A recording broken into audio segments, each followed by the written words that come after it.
following is a podcast with my buddy, Johnathan Kirby. He's a marketer, knows a good bit about social medias and content marketing. He's run an Instagram account with over 700,000 followers, and he knows a lot about social media. He's currently managing a Twitter account and an Instagram account, and so he knows some things that a lot of people could find use from.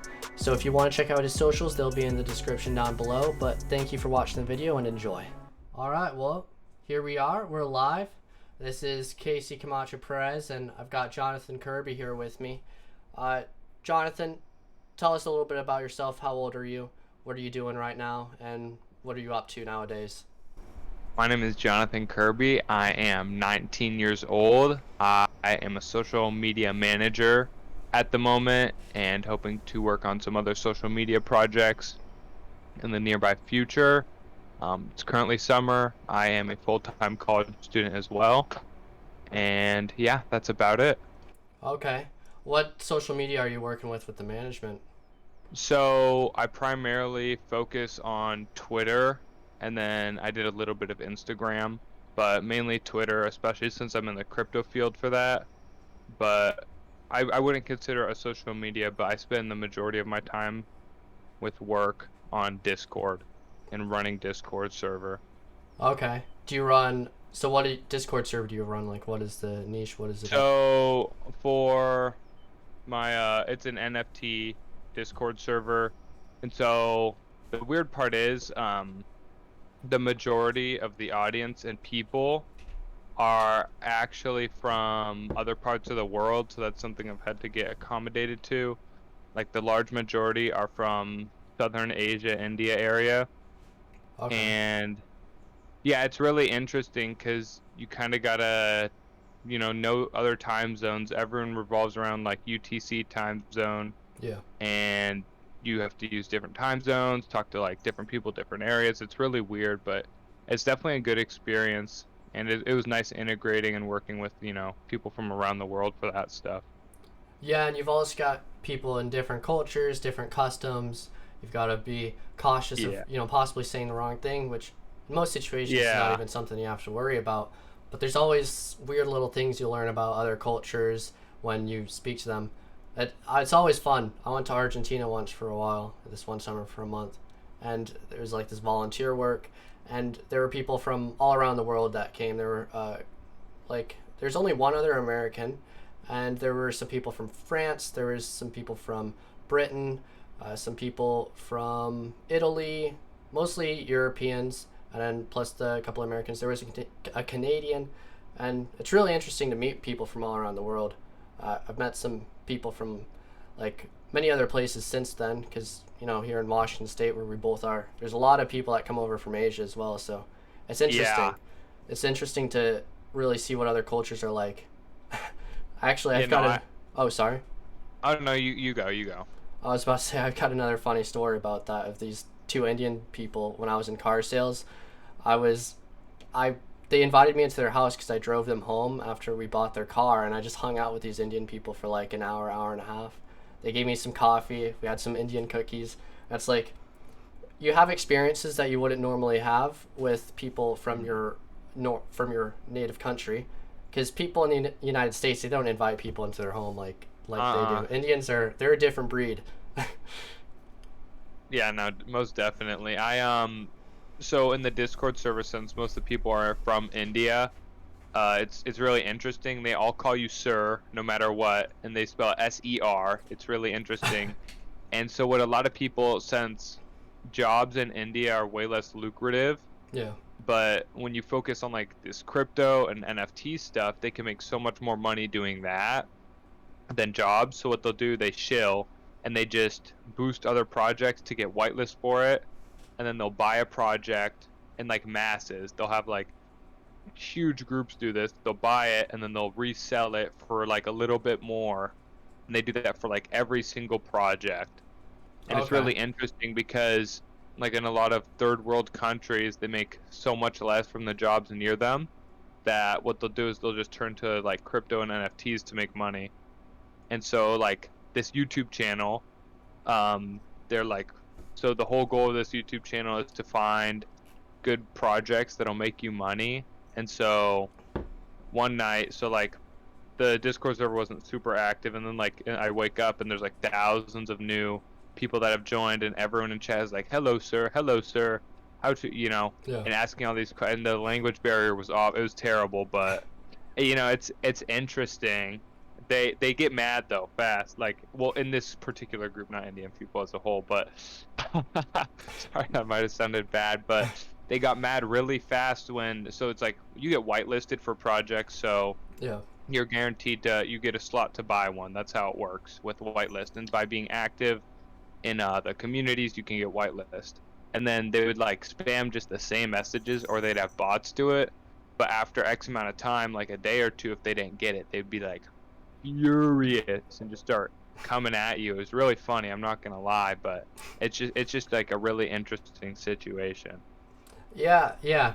I mean, Indian people, not to like generalize, but when people are from different cultures, they can be vastly different from what you're used to, and it's like the community that they have, it tends to be, compared to the United States, it's like, uh, I've had people say that Indian people are always in groups, and that sounds kind of racist to generalize, but they tend to prioritize community, and they tend to have a lot more like people in their social circle than Americans, for example. And people always talk about Mexicans or people down south in Latin America, Central America, the Latinos having a big sense of community as well.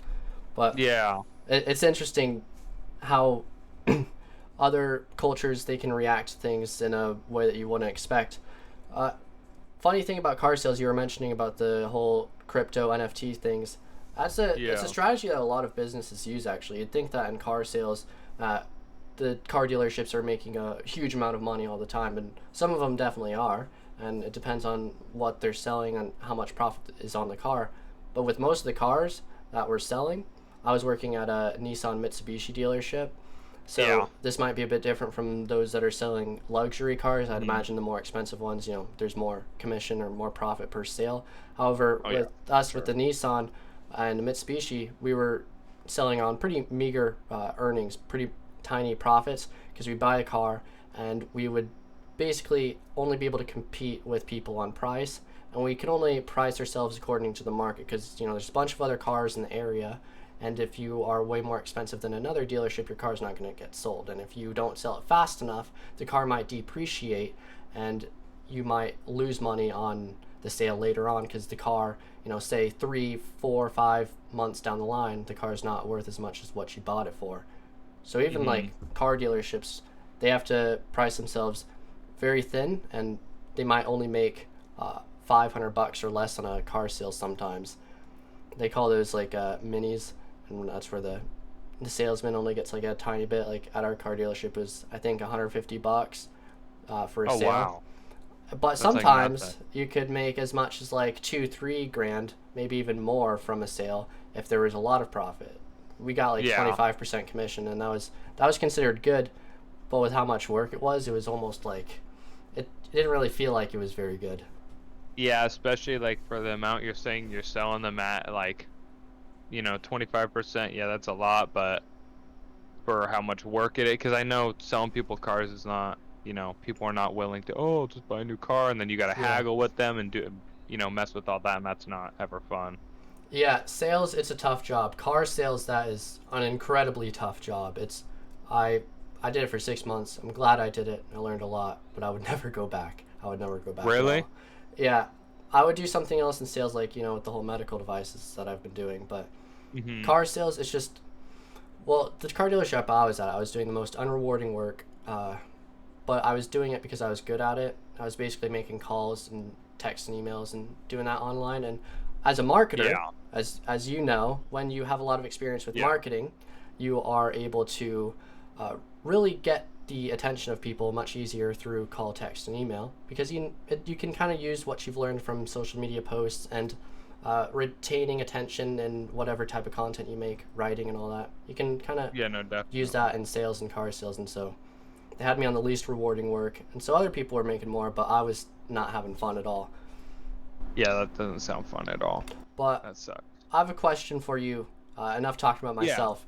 Uh, about Twitter, Instagram. You said you were on those social media sites.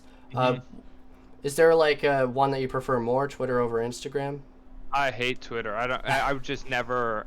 Well, it's not that it's worse or anything, and I'd honestly argue that Instagram is probably worse. But with Twitter, it was so foreign to me. I just had picked it up, and I've been so used to Instagram since I've like 11 years old. Yeah. It's like a secondhand nature at like I know everything about it, etc. Whereas Twitter, it's so foreign to me, so much different, and it's like, how do I put this? It's just not an enjoyable experience. I'm not using it for Yeah. personal use either to work. And so when it's gonna be work, it's like, okay, it's like I have to do this. It's not that I'm enjoying Yeah. browsing the platform or anything.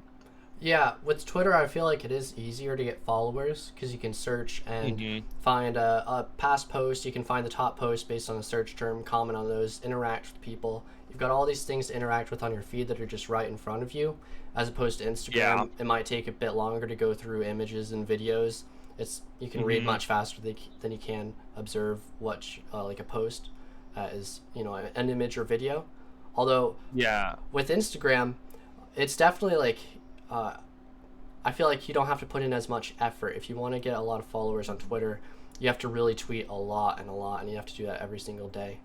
With Instagram, you said you've been using it for a while. I'd like to ask you about your. Yeah. I know you used to run a meme account, so tell us a little bit about Yeah. that. Tell us about your whole story with So that. quick summary. So way back when in middle school, I had my own little meme account, and then I was friends with this guy who had a bigger meme account at the time, like a bit bigger, and we would play games all the time. And then, I'm bugging him, like, could I be an admin for the account? And then he ended up, letting me get on the account and do that. And so over time, I became the main person because he kind of gave up on the account, so to speak, and just posted it significantly less. And so I got on the account, and then I posted like a ton. Like I was posting like upwards of 10 times a day occasionally, Yeah. always interacting with people. And I got on the account around 200,000 followers. So it was already grown to a point where I can grow it. I can't take credit for that at all, but I grew it to around 700,000 followers, which is pretty big. And he also brought on some other people, admins, but they were like way less significant, didn't post like ever. Mm-hmm. And it was essentially from the time I got on till it ended, I was posting the large majority of posts and interacting the most. And then one thing that did happen is that people, one of the admins, the one that got on a bit after me, he posted like the first ad on the page, and that's something that like all meme accounts were doing, like really good for, monetary value. You can make a great amount, but what happened was he did that. I'm like, dude, that is so lame. Like that's stupid. And then like I'm like, if he does it, I'm gonna do it. And so I began to post ads, and like it was a really good way, especially like early on high school, late middle school, to make some easy cash. I Yeah. remember with like I love like gotcha games or like spending money on mobile apps all the Yeah. time. And so with Hearthstone, I would just like I spent like $500 in like a week because I'm like, well, I've got expendable money because I'm not buying anything else, Yeah. and I didn't have any other interests, so I would just spend money on that stuff without a worry, and it was really nice. Like it was nice to be able to buy my own stuff, not have to ask my parents for that. I also worked a summer job at a go-kart track, so I was making pretty okay money. I made at least around $3,000 from it in total, but overall it just went, it was a really fun experience. I was able to gain a lot, well, yeah, gain a lot from it, although it kind of set me down like the alt-right Yeah. pipeline, in terms of content that I was posting, like owning feminist compilation type stuff, which is, you know, kind of lame, but I think that's something I've matured and grown out of for sure. And that's definitely kind of one of those traps with like all these meme accounts, is that they'll send you kind of down that like edge lord path Yeah. where you're so desensitized and such, you don't care about saying or doing certain things because you're like your whole feed and all the stuff you see is like everyone else is like, oh, so sensitive, Yeah. and so you just grow to be kind of hateful in ways with when you do that stuff. But it's it's nothing you can't mature past, but it's definitely a negative thing that happens to a lot of kids, especially when they you see that stuff. Yeah. Yeah, that's interesting. So you were just grinding a lot. You grew some Hmm. followers, and you just through a bunch of effort, you were able to amass a following, and that's how you got into uh, furthering with the whole other meme account. I have a Yeah. question about the whole advertising. So, at what point did you start getting ads? Like, how many followers or how many posts did it take before people were asking you to advertise whatever it was? And what was it that you were advertising usually? So typically, it was a while until like I had a message about ads, because I mean you'd expect it sooner, but it became the norm. Stuff just kept getting like other people started doing ads, and then you get comments for doing ads, Yeah. and so all these people are posting ads, and then like I would get I'm like declining, like I don't care, like that's stupid, lame sellout, and so they're all doing that, and then I did it, and it's like most of the time people are asking for shout outs for their page. Okay. So they'd send you a prompt, like not that I would physically say or anything, but like they'd give you a post, Yeah. either a meme, they would either give you a meme and a description, or just the description and say post whatever.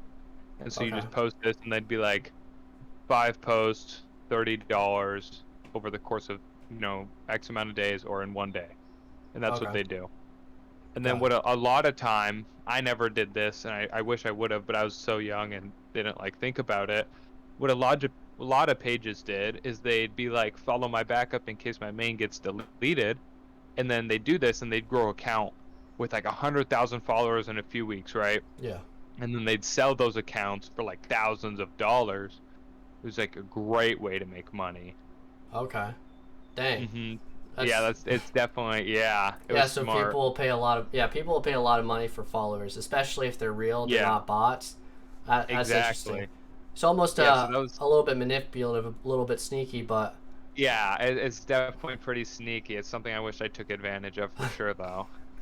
I but you think could always. Oh, sorry. the most I took advantage of having that meme account is I'd buy stolen Fortnite accounts, post them on the meme account, and people would buy them for like a lot of money, like because some of the accounts would have some crazy like skins on them in terms of rarity. And so I'd buy all these stolen Fortnite accounts. I'd buy like a lot of 50 for like $6-7, and I sell like the individual accounts for at least $30. It was awesome. Damn. Damn, that's pretty good. So Yeah, it was cool. you've been like entrepreneurial forever. You just like, what else have you done? Have you done anything else to like try and monetize your social medias or anything like that, or would you say that advertisements were kind of like Um, all you did? Or in terms, so I don't think I ever did anything beyond ads, and like, not that I can remember. I don't think I did anything beyond ads and then like selling Fortnite accounts that I can remember at least. There might have been like a few other things, but for the most part, I kept it relatively simple, and I just, kept to the basics with that stuff, nothing out of the ordinary. what about Twitter? Are you monetizing Twitter, or are you trying to go towards something to monetize, or what are your plans in that regard? So with the Twitter account, it's just keeping engagement and growth, since, obviously it's not mine either, because it's like I guess I'd say project or company that I work Okay, for. got it. It's theirs. And so all you go for with that is just engagement, keeping the community that you already have built engaged. That's all you're going to want to do. And Okay. so making sure you have that community engaged is like the most important thing you can do. Growth is obviously important, but making sure you have everyone engaged is, far more important in my eyes, keeping that momentum rolling. One thing that happens though, so projects, they've got this point where it's like you're getting hyped, Yeah. and then release. And so release is the peak. And then after that, it's a sharp decline. And then every like significant announcement, you get a bump. But for the Yeah. most part, you lose like 95% of engagement after you release, your project. Yeah, actually, that does bring up one important thing. With social media, generally, well, actually, with any platform you have, whether you're blogging or social media, and that includes YouTube as well because that's a social media. Uh, Generally, Mhm. your main goal is to create engagement, to provide value in the form of either entertainment or information, and to kind of like generate followers and audience, and to ensure that everybody's enjoying your presence and that they take something from you. And Yeah. with newsletters, I read this, it's like recommended you only do 1 in 7 posts to like advertise something. And so if you have, less than 1 in 7 or less than that of your posts are advertising something, uh, that's generally where you want to be at. Probably less. Most of your posts want to be something that's providing value to others. And Mhm. often with social medias like Twitter or Instagram, they act as like channels that bring traffic to other channels, other social medias, like your website, which might have some product, some book that you're selling, something that you're selling. And that's the same with Yeah. YouTube. Generally, you don't sell things on the social media apps, but you create value. And when relevant, you advertise things. Or sometimes you promote things, but not often, because if you promote it all the time, people aren't going to want to engage with you because they just see you as some advertiser that wants them to buy things. The vast majority of time, your goal has to be in providing value to your audience, your followers, your fans, and all of Mhm. those people. With Instagram, well, you were making a lot of posts, and how many years did you do that? How long were you doing that? I believe it was from like roughly 8th grade summer to around the end of sophomore year. So it wasn't that. I mean, it to around 2.5 years, right? Okay. It was a pretty good amount of time. I think I can't remember when my first post was. It might have been. It could have been 17 or 18. I think 17, end of 17, and then it got deleted maybe at the beginning of 20 Okay. in terms of years, but I could be wrong. Yeah, why was it that got deleted? What happened there? So obviously I'm, little cringe edgelord Jonathan posting some questionable content and comments. Okay. But I think obviously that had something to do with it. But the main thing that I believe once, I look back at it is that whenever I did post an ad, I never said it was an ad. I never disclosed that it was an ad, which is Okay. hugely against terms of service on like every single platform. You can't, you have to like I know on TikTok and like YouTube, you have to like announce that it's an ad, not, hey, I personally believe in this. You can't, Yeah. you can't do that. So I believe that contributed a lot, but also the content that I was posting was obviously against terms of service in a lot of ways. Okay. At Instagram, they were banning a lot of meme accounts and accounts in general. They were pretty strict on the rules at the Yeah. time, weren't they? Yeah, so like tons of accounts would get deleted all the time. You could make an appeal to get the account on banned, but the odds of it getting on banned were, slim to none. Okay. Do you I have think I any? think Oh, a few sorry. other people. Oh no, I think a few other people got their accounts appealed, but I tried and like Instagram's like not like they just didn't reach back out. Oh, that's unfortunate. Yeah, you had like 700,000 followers or something. How many was it? It was a ridiculous It amount. was it was around 700,000 Yeah, at the end. Yep. that's insane. That's so unfortunate that it's gone because that's a lot of Yeah. money right there. Yeah, no, I've that it was huge. Although at least you had the experience, right? I do have some questions for you about Instagram. Do you have any Yeah. like advice for getting followers, getting engagement, retaining an audience, and formatting your posts, like making good posts, the tags, the top comment, all of that stuff? Do you have any Yeah, opinions on for that? for sure. So from what I, remember, because it's been, forever since I've ran a large scale account. Yeah. So once you have a good following, it's kind of good to push the boundaries of what you post because the people that Yeah. see it are gonna be like, oh my God, look at this to their friends, so they send it to Yeah. them. But the tactic with that is if you know you're getting a lot of engagement via sending posts, people are not going to follow unless they have to. And so what you do is you put your account on private. And when you put your account on private, dude, just follow the accounts. And so when people send a post to their friend, they're like, just follow the account so you can see this. Then you gain followers that way. So you're just gaining, it's like a web of followers, word of Yeah. mouth style. And I think once you amass a following, that is the best way for sure, especially if you have good engagement.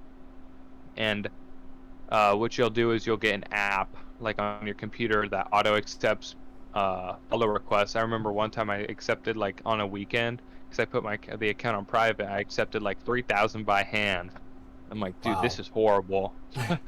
I'm like, this sucks. And then I found, it's like $30 a month, and then it just auto accepts, all the follower Yeah. requests, which is super nice. You have to put it on slow mode, so it's like human speed, so Instagram doesn't freak out and get time out your account or anything.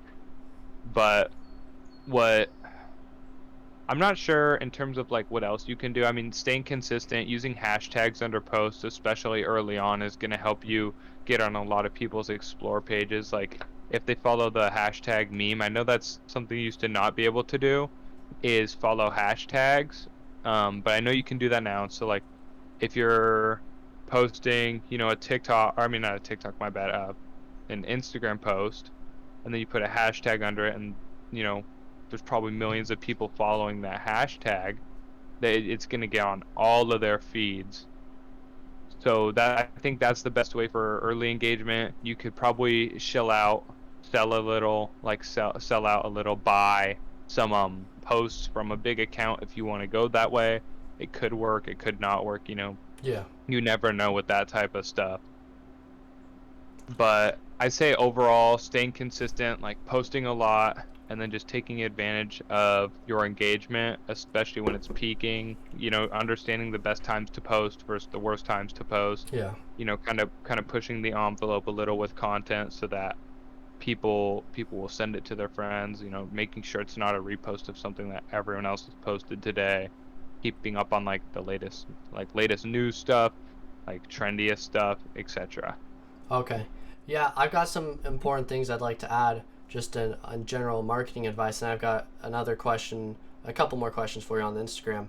So earlier you mentioned, expanding out. Once you've gained an audience, it's not bad to expand out. I definitely say I Yeah. have to agree with that. I've heard a lot of people say, I've read it a lot, and I've seen it's a strategy that many companies use, is when Hmm. you start in or just content creators, you start in a niche, a very small niche. And when you're in a very Yeah. small niche, you're able to amass followers quicker because you're more specific. People, when they see when you're in a tight niche, they're more likely to subscribe to you or follow you Hmm. because, they might not find that type of niche that's as specific as you anywhere else. But later on, you might start running out of content that you can, original content you can make, but you can expand out. And at this point, you've already developed a reputation, an identity. People know who you are. And many of your Yeah. fans, they wouldn't mind seeing you in other types of content, other niches, other areas.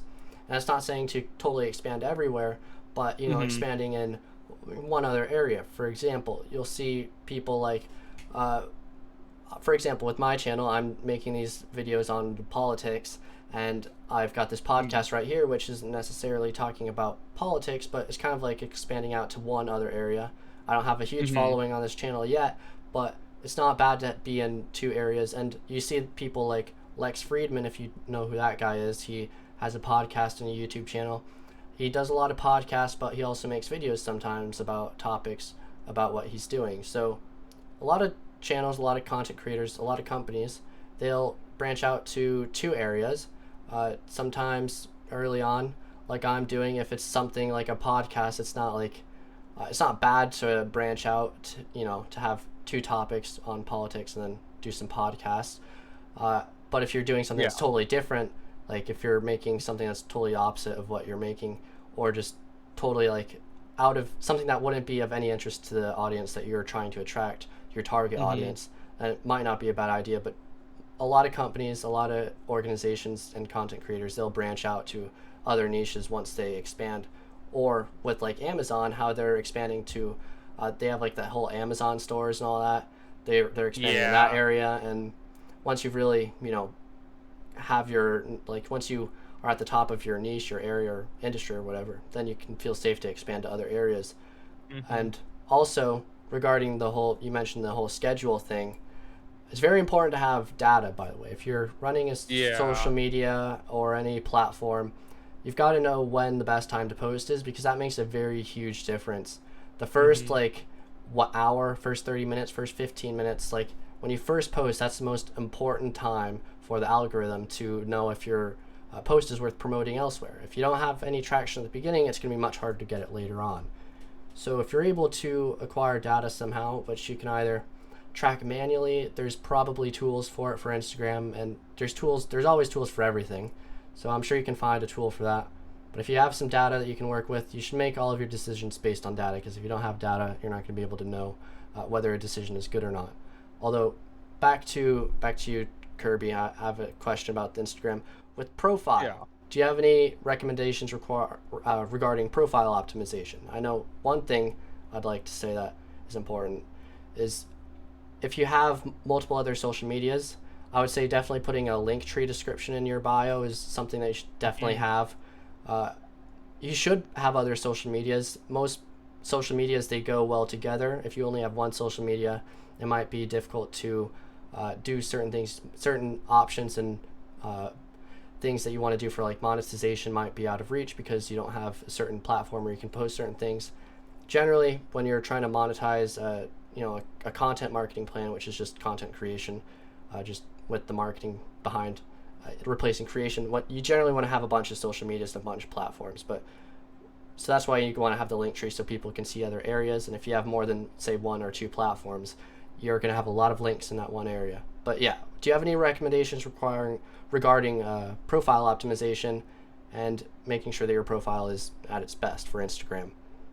In terms of like profile optimization, I've got just about nothing. Obviously, not keeping it blank, and then I think that's about it. You're gonna want to fill it out just about as much as you can. It's been a Yeah, while since I've done this, so there's obviously like a new meta to it. yeah, From what I can remember, I think the best way, I this is not your question exactly, but the best way to optimize and like grow, start on like TikTok. yeah. Like TikTok is very good. if you want a following and you're like into it, you're gonna want to start on TikTok and do that because from TikTok you're able to branch out into literally everything you want. You're gonna gain Yeah, followers, you're gonna gain, a mass of people. Like if you want to become a Twitch streamer, stream on Twitch, post TikTok so your Twitch streams. That's just gonna be it's like a holy grail for people if you want, to pursue yeah, what you love in terms of media engagement. You're gonna want to, always be on TikTok constantly. You can go other, forms of social media. Reach out. What a good thing to do is like reach out to pages that post clips of gameplay. Do that, but TikTok amasses, like I will be browsing TikTok constantly, throughout the yeah, day, and so it's just like if someone's bound to see your video if you post it, especially if you do the hashtags right and make it something like a common interest, you're gonna gain views from that. yeah, And so like there's this guy, and I don't think he does like he's a Twitch streamer. He plays Valorant. And I see him on my For You page sometimes, and it's like he's gained like a lot of attraction to his you know TikTok account, and he's like a super small Twitch streamer, but he's gaining viewers just because he's a posts on TikTok a lot. He's consistent with it, and that's about it. Like if you really are into it, all you got to do is post clips on TikTok and hope that your niche is found. yeah. TikTok is definitely underrated. I'm a lot of people are picking up on it, and a lot of people don't like TikTok. I used to not like TikTok. Back when Yeah. I was running this YouTube channel, it was a gaming channel that did tutorials, how-tos, guides, that kind of stuff, teaching people how to get better at the game Rainbow Six Siege. I got over 2,000 Yeah. subscribers in a year, and I didn't like using TikTok, but I did start using TikTok, and I did make some videos. I made about 10 or so, maybe a little bit more. But I found it was so easy to get views on TikTok. It was so much Yeah. easier to get followers on TikTok than any other social media platform because you would be able to get over 100 views like on every single video easily. And at first, TikTok actually promotes their channel more, and it does Mhm. slow down after a bit. But I was finding I was able to get well over like 600, 700, 800 views on some posts because first of all, TikTok promotes your account, your post more when you first start the account, but also it's just so much easier to get views and followers on that social media app. It's just the algorithm is much nicer to pretty much every creator than like any other social media app. And the only reason it's easier to get followers is just because you get more views. 150 views per follower, that's pretty much one follower per post, easy. If you get if you have a post that does well, that's multiple followers, it's very, very easy. And I've been using TikTok as well for this channel, and I found it pretty easy to get followers. I'm getting a good amount of views per post.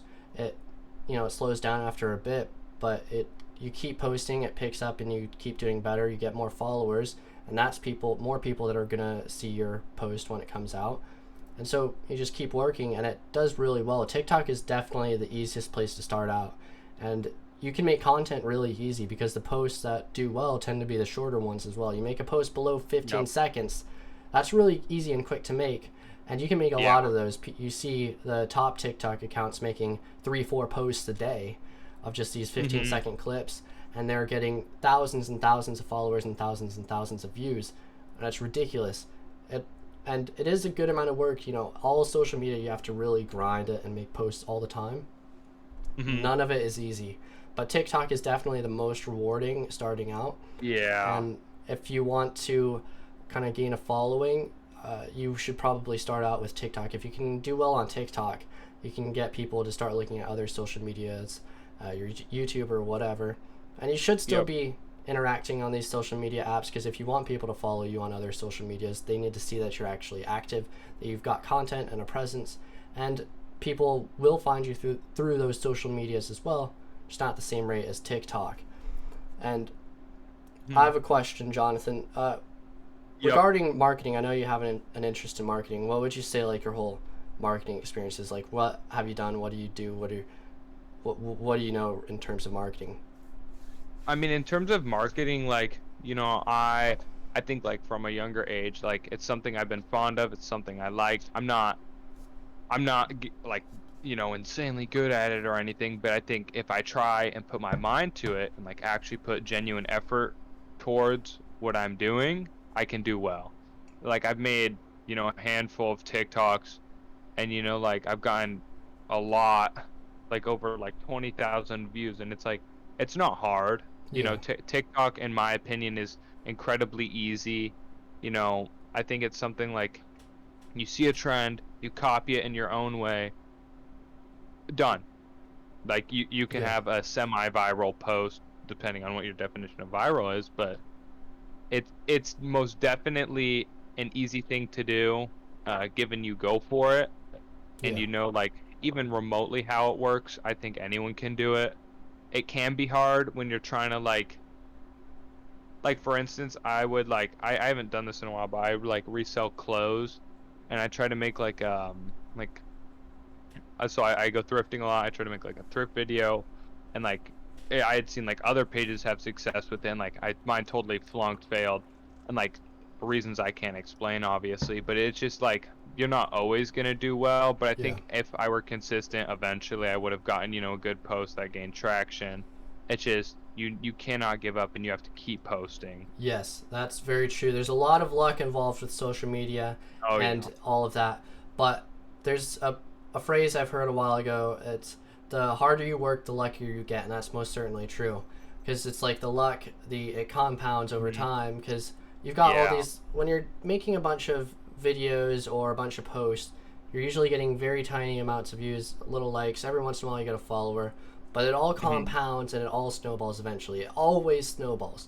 That's the trick that most people don't realize, is that if you just don't quit, success is pretty much inevitable, because as long as you keep improving with every post, every piece of content, every video, every article, as long as you keep improving and keep providing value, as long as you do those two things and never stop, then you'll have success no matter what. You'll find an audience. There are going to be people that want to follow you, and it's inevitable. And that seems probably unrealistic or insane or crazy to those of you who have never created any social media or had an account that did well. But once you amass a following, you realize it's almost formulaic in a sense. If you just do what you have to do, if you optimize everything the way it's supposed to be optimized, if you go into everything, you have to do everything in marketing. You have to invest into all of the social media apps. You have to make content in every area. You can't like ignore one area. But if you focus, if you do everything, and if you don't stop, and you keep increasing your quality, you keep improving, and you just realize that your success is inevitable with those principles, then you will succeed. And it's easier said than done. It's a lot of hard work. It's not easy at all because one person, there's too much for one person to do when it comes to any type of marketing plan, social media, because you almost have to be a generalist. You have to edit videos, you have to do graphic design, you have to know all these things about maybe lighting, photography, videography, and audio editing. You got to do the SEO, the search engine optimization. What else? You have to know how to like talk. You have to do performance. Mm-hmm. You've got You have to know how to write. yeah, writing. You got to optimize your social media profiles, and you got to optimize social media posts. What else is there? You got to You could do scripts because I scripts. know Yep. like a lot of people, you can't just speak off the dome for, an hour or two. You got to understand what you're doing.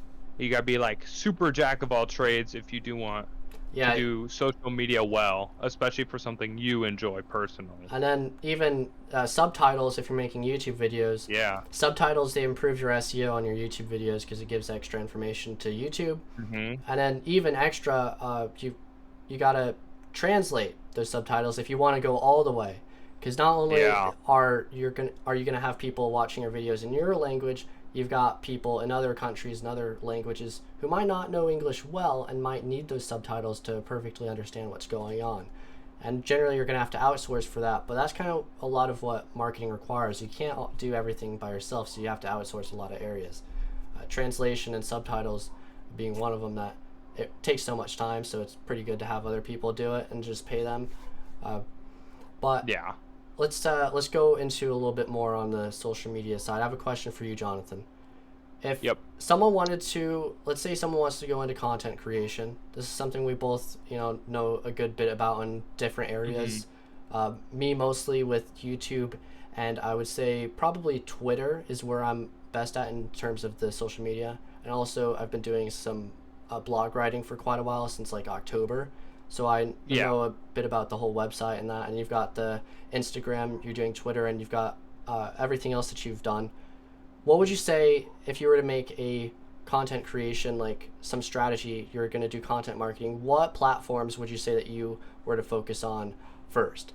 I myself, I found that when I was doing the YouTube channel, I was also playing that video game competitively, so I had maybe 4 to 6 hours a day, sometimes more, where I would be consumed playing a game, and that would Mhm. get me some recordings. And so I found out I was only really able to invest in like making the videos on YouTube, uh, having a Discord server which I had my community at, and my Twitter account, and then also TikTok. I found that those were the only areas I could really invest in consistently and actually have everything like do everything I needed to do.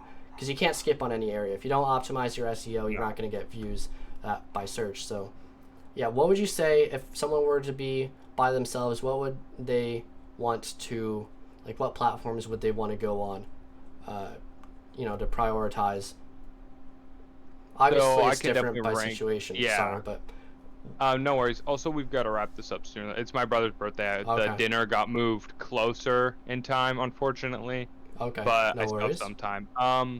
So if I were to rank them, it would for sure, if you want to grow your content creator, doesn't matter what it is actually, I would go with probably, actually always TikTok first. Okay, Well, it depends what you're doing. Like, let's say you want to be a YouTuber, a Twitch yeah, streamer, a gamer.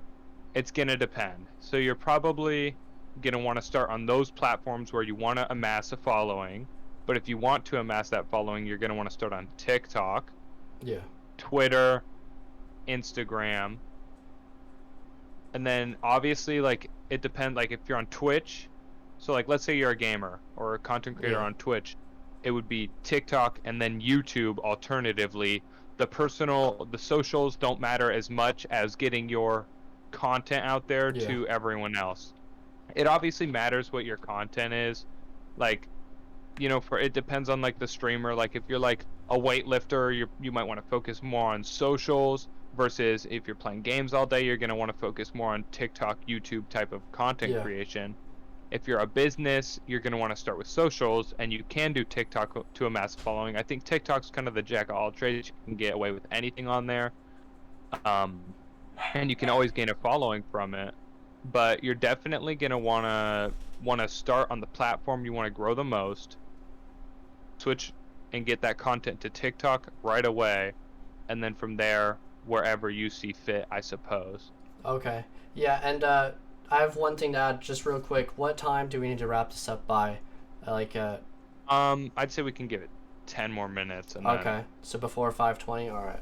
yep. So, yeah, one thing I've got to add is website.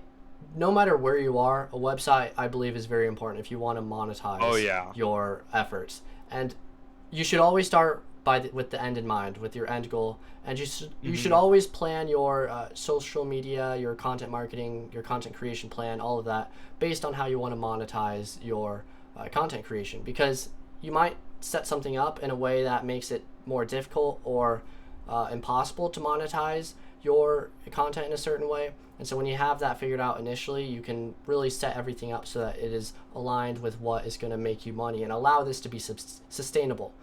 Because a lot of people say, don't go into it for the money, you want to enjoy it. And that's certainly true, you want to enjoy it. But you have to have money, you have to get rewarded if you want to keep doing it for a while.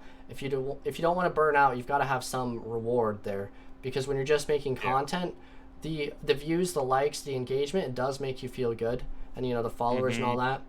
But you've got to have it monetized because you got to pay the bills at the end of the day. So focus on monetization first. Figure out how you want to monetize it, and make sure that what you set up is bringing you closer to monetization. So a website is definitely important for everybody. You don't have to set it up first.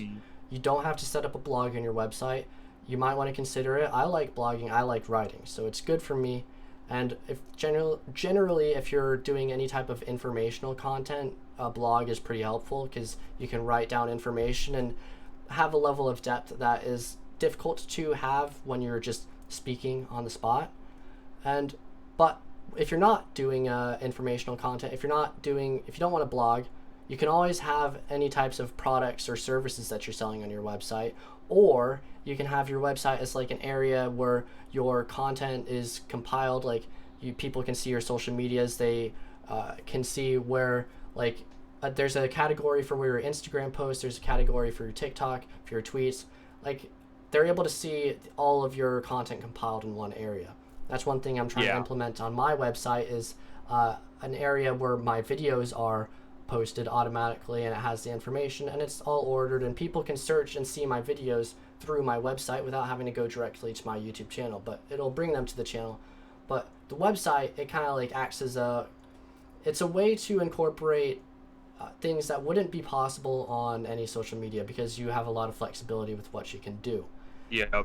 And then another thing is YouTube is also pretty important for the vast majority of people. YouTube, your videos don't have to be long. You've got the YouTube Shorts, which are basically like TikTok videos.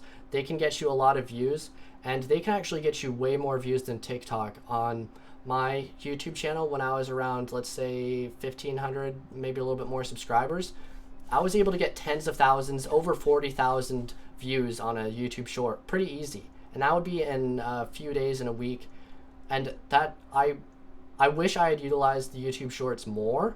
I didn't really, we didn't understand it when they had first come out, and I didn't realize that is something, I didn't like the way that it was formatted, the way it looked on my YouTube channel, but it was very, very impactful, and it was able to do a lot more than TikTok. I mean, I did have the advantage of already having a presence, but just the fact that I was able to get that many views, just even as someone with only 1,500 subscribers, that brought so many subscribers to me, and it was very, very impactful.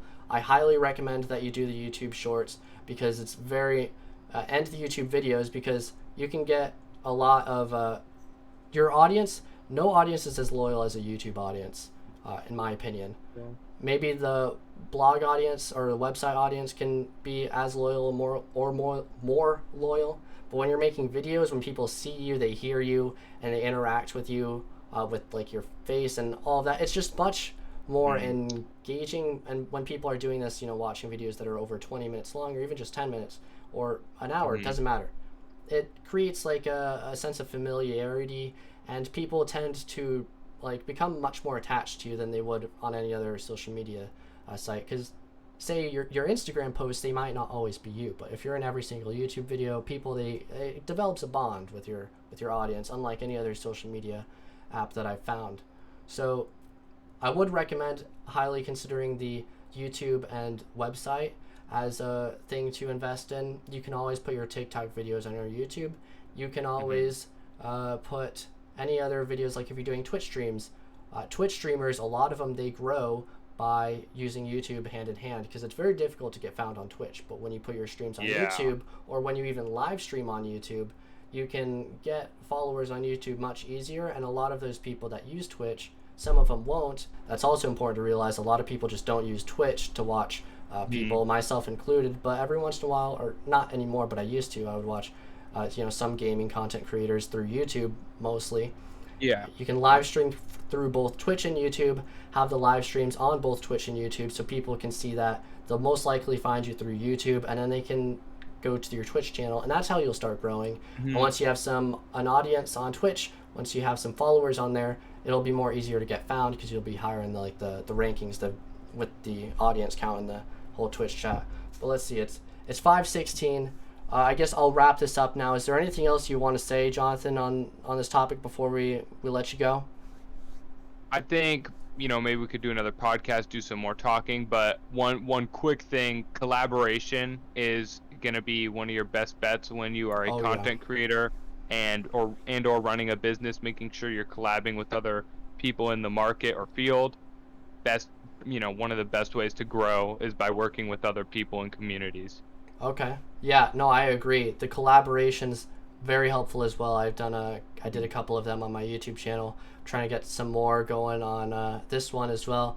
It just exposes you to another audience, and people are often willing to do collaborations with people that are smaller than them if they see that they have a lot of content, if they see that they're being consistent, because that person, even though they're bigger than you, they realize this is a person that is making content, they're getting views, they might have a good following in the future. It might be a good opportunity for me to get my face on this person that is going to be successful in the future. No matter what, no matter whose channel the content is on, it doesn't hurt anybody. Like if you make a video with someone else and the video is only posted on their channel, it's generally going to be like content's only posted on one area, or it might be two pieces of content that are different but related, so that they advertise to each other. But you don't want to duplicate content on both channels.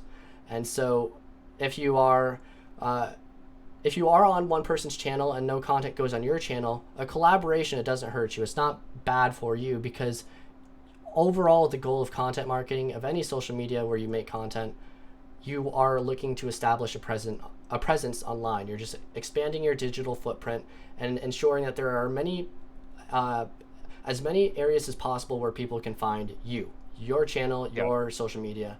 And yeah, that's it. Sorry to bring it on for a little bit, Jonathan, but I'll let you go now. And I'm glad to have you on. We'll definitely have to do another one. There's a lot we got to talk about. A lot I like to pick your brain about. But yeah, thank you for coming on. Thank you for having me. I appreciate it. Yeah, thanks again, and have a great rest of your day, Jonathan. We'll wrap this up, guys, and if I'll put your socials and all that in the description below, so please check out Jonathan's socials. Just send me the links of what you want me to promote, and if there's anything you want. Is there anything you want to tell the audience? Anything you want them to check out, or? Nothing really. Have a great day, and make sure to follow KCC Perez, please. Thank you. I appreciate it. Have a great rest of your day, Jonathan. All right, you too. Bye-bye, Casey. Bye. Thanks for watching the video, everybody. This is Casey Camacho Perez. Johnathan Kirby's socials are going to be in the description down below, so if you want to check those out, please do. And if you have any questions regarding the podcast, I'd be happy to address them. So yeah, this is Casey Camacho Perez, heading out. Have a great rest of your day, everybody.